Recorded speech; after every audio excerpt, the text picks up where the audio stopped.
Okay, let's take a look at week 3, which will also be the beginning of sequence 2. So I'll have you here at the beginning of class. Let's take a look as if you might do it. We're going to click on content. We're going to head to week 3.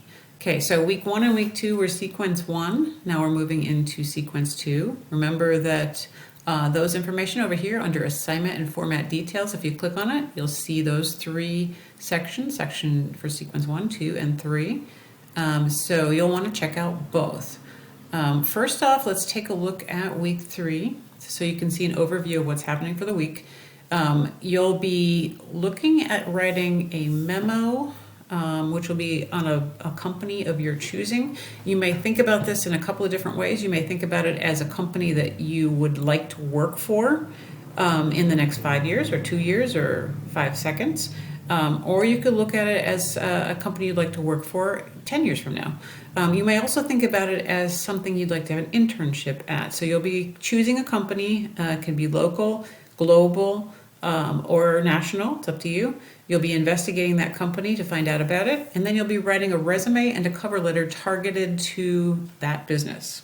Okay, so what you'll be doing here is reading some stuff about how to write effective cover letters and resumes, and believe it or not, those are much harder to do than you might imagine. I have my own company on the side that does conferences and consultations for how to write resumes and cover letters. This is a thing that is not a skill that many people have. It's a new thing that you should pay attention to. This is something that represents yourself. Not many people are really good at representing themselves, especially on paper. So this is something that you really want to pay attention to and read up on. So you'll read up, how do I write a cover letter? Why should I write a cover letter? Even if the company doesn't ask, should I do a cover letter? Yes. Something called transferable skills. Basically, that's putting yourself in the shoes of the person that you are applying, who's going to read your resume, and trying to tell them how your current skills transfer to the new job. You have to be careful of the language that you choose there, because they're going to picture you in certain ways, and you want them to picture yourself and your skills in ways that work for the new job, not the old job, right? So you'll be provided with several videos to help you further that. You're also going to read how to research a company using a PFW database. And I'm going to open up that. So what you're going to get when you open that up, this is something that the librarian at Helmke Library has put together for us. It lists all the places that you can search the databases. Now, you're used to searching databases probably by just going to the regular library site.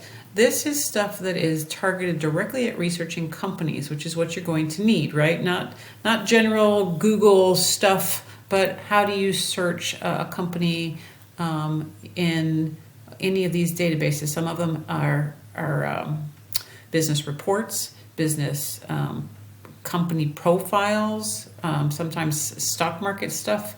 Those are going to be companies that are in the public domain. Down here, you're going to find some information about how to research private companies, companies that are perhaps smaller, who aren't listed in the New York Stock Exchange. There's some really good links that you may not have known about. Also, some information about using government filings to find out about a particular company. So pay attention to those things. Do click around on these things to make use of them. They're things that are not found on the general Google. These are things that the library has database subscriptions to, which your fees are paying for, so you should use them. Right? Okay, so you'll find also a list of resources here. This is just a Word document that lists all the different ways you could find out what you should be searching for. Now, we'll get to that more here in a minute. Of course, you will have a chapter 15 and 16, which is more about building careers, resumes, and how to do interview. And then you'll have the quiz, as always. Again, keep in mind that a lot of these dates are due on Thursday, but you don't want to wait till Thursday to do all this stuff because you'll be overwhelmed. Also, you have something to keep in mind right here. So it's due later on, but you have to think about submitting the draft to the tutor center earlier than that, right? If you're going to have the tutor, you're going to need to send it at least 24 hours ahead of time to the tutor center so that you have time to get it back and then submit those tutor comments to me. So you have to plan ahead here, at least by 24 hours, to submit that to the tutor. Now notice you're submitting it to the tutor this time instead of to a discussion board. It's a little bit different this week. Okay. Then you'll be submitting a self-analysis of the company research memo. So having gotten the feedback from the tutor center, you'll fill out a rubric that will talk through, did you do all these things? Did you finish those things? It'll ask you to summarize the 2 biggest problems you see in your own work that need to be fixed. This week 3 is a rough draft. So in week 4, you'll be cleaning those things up that the tutor has given you comments on, that you have found for yourself in the analysis, and that will be further on in week 4. Now, let's take a look at what you're doing in week or section sequence 2. So going over here to assignment details, clicking on sequence 2. Okay, what are we doing? Okay, here's all the list. Here's all the requirements. These are the things you're doing during week 3 and 4. Okay, again, major components, an employee research report memo. Again, it is a memo, not a full essay, so that means no more than 2 pages long.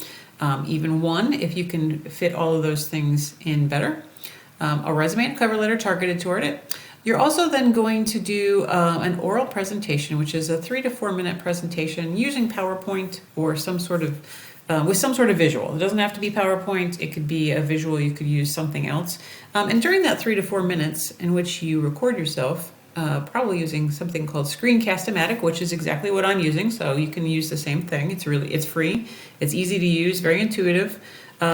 And you can see that you can see both me up here and what I'm showing you online. And every time I move this little thing, right, it does that, shows me what you're doing. So that's a cool little part to use. But basically you're going to be telling us about the company that you chose with some sort of visual in 3 to 4 minutes. So again, you'll have to plan ahead and make a script for yourself. Don't read the script, present it. But again, telling why are you a good fit for this company, and targeting something interesting from the company to tell us. Okay, so this is how you're going to be doing it. You will again use IEEE format only for the references at the end. And if there's anything in the memo that you need to cite, such as, let's say you list a statistic from the company or something that's very specific to one source that you found, you can include an in-text citation.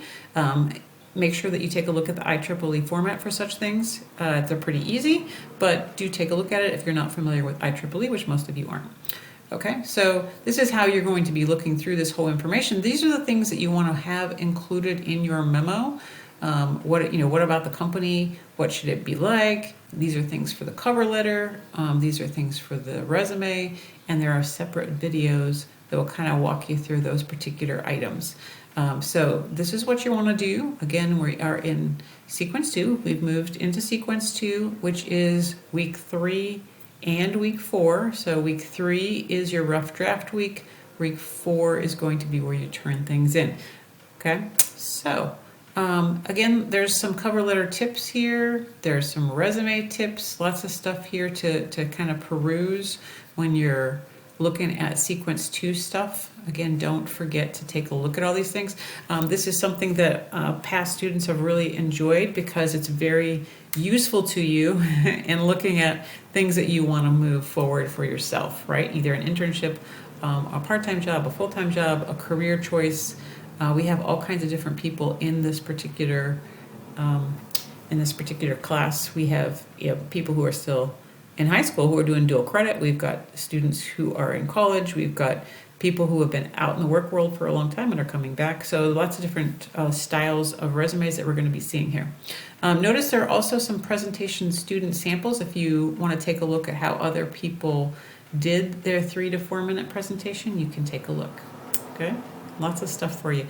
Again, as always, I am available to you via email. So if you need something, please send me an email. I try and check it every day during the week and most weekend days too, but not always. Okay.